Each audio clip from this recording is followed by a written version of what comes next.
everybody, my name is Yoon and I am interviewing on my channel, Traveling with Jose.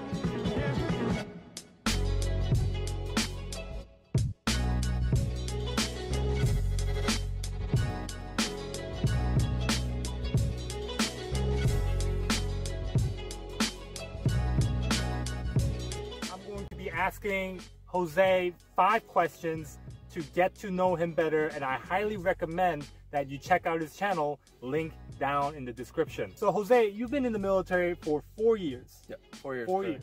So what made you join the military?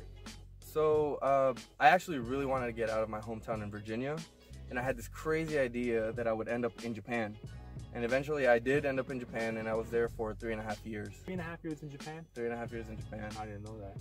3.5, yeah. A lot of travel vlogs in Japan in his channel. So explain to me, within 4 years of being in the military, what have you been doing as a job-wise? Okay, job-wise, so I'm an AO, Aviation Ordnance Man. So in a nutshell, I take bombs and missiles from point A to point B. I mean, there's a lot that goes into it, but that's pretty much how I'll explain it. A lot of the times also, I worked with the gear that moves these bombs and missiles around. So I'm kind of a maintenance person for what we call Aussie gear. Yeah. When I was in boot camp, I remember I had an instructor. She was an AO. She was an AO1. And then she was telling us about the story. When you're in boot camp, right, you're going to enjoy these Navy stories that the people who've been in for almost 20 years tell. And what she was saying was, yeah, you know, one day I got my work backpack. I went to the airport to fly out. And, you know, when you are at the airport, they check and scan, and they have dogs and, you know, machines to detect flammable or combustible chemicals.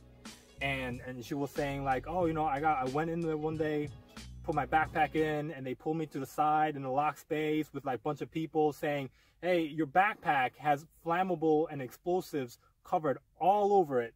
You know, what's wrong with that? What's up with that? Okay. And she's like, no, yeah. She's like, no, I'm an AO. I'm in the military. I just work with explosives. And she was summarize it. She's like, I'm a human. I forgot exactly what she said, but she's like, I'm a human like leveler or something like that. Yeah. But that was it. I thought that was. It's because she had all these stickers, right, on her backpack. I don't know exactly what she had, but I feel like that's what it is. Because like in the military right now, well, in the Navy, we get all these kind of stickers to put on boxes, like, hey, this is ammunition, this is live, and all that stuff. So we sometimes get these items and put it on our water bottles, we put it on our backpacks. It's kind of funny. So within your time, you've obviously been to how many countries?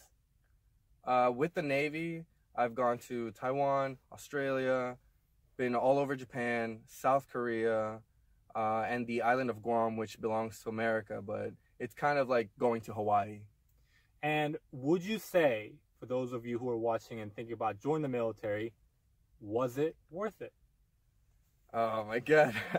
I actually always think about this question, and yes, 100% it was worth it.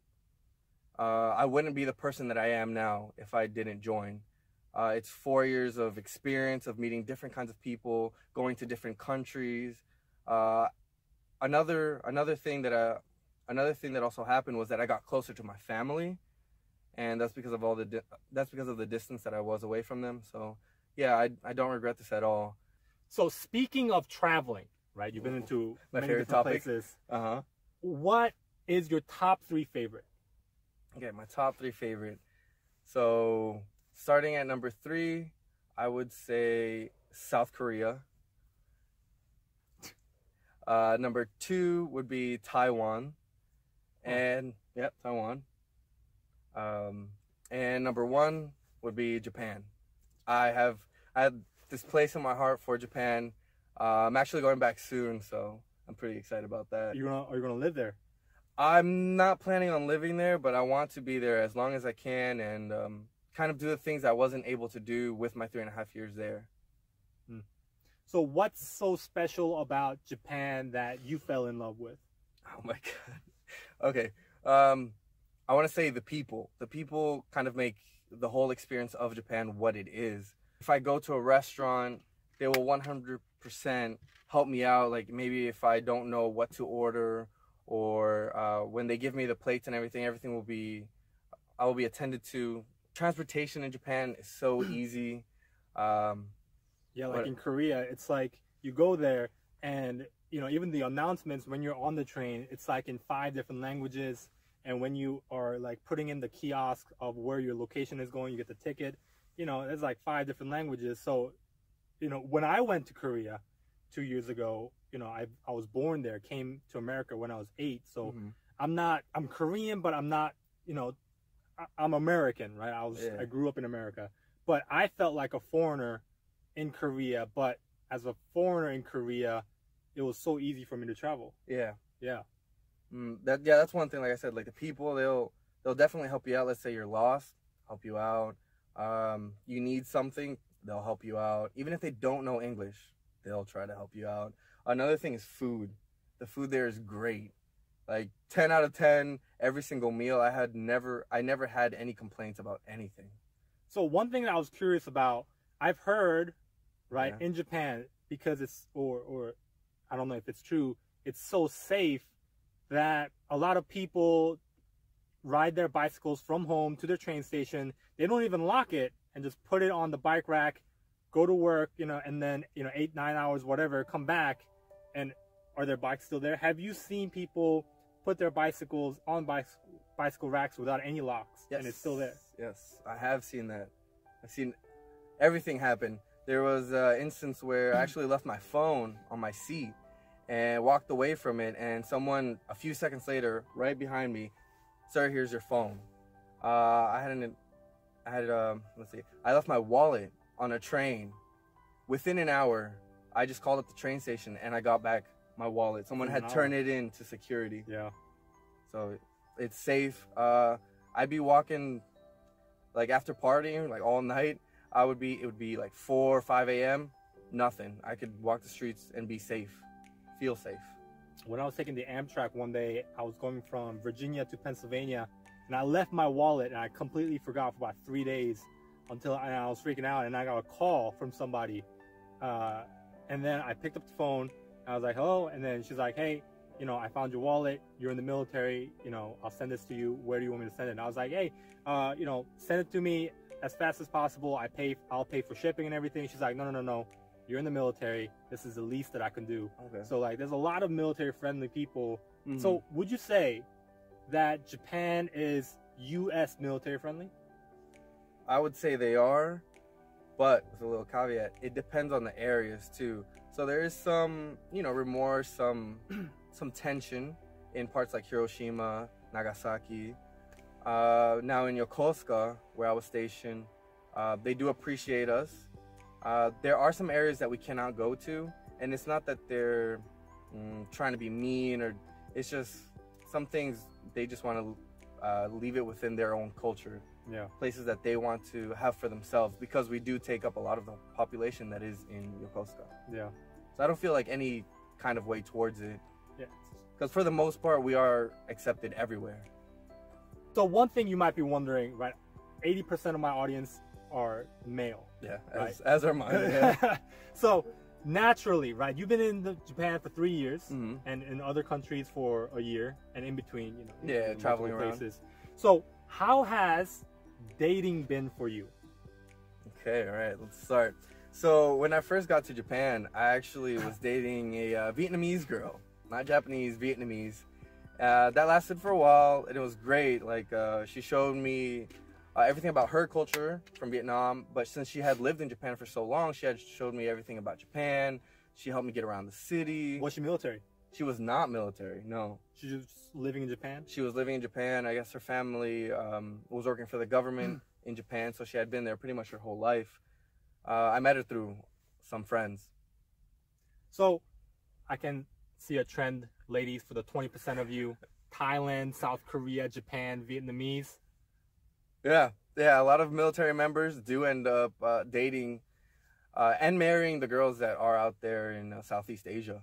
So would you say,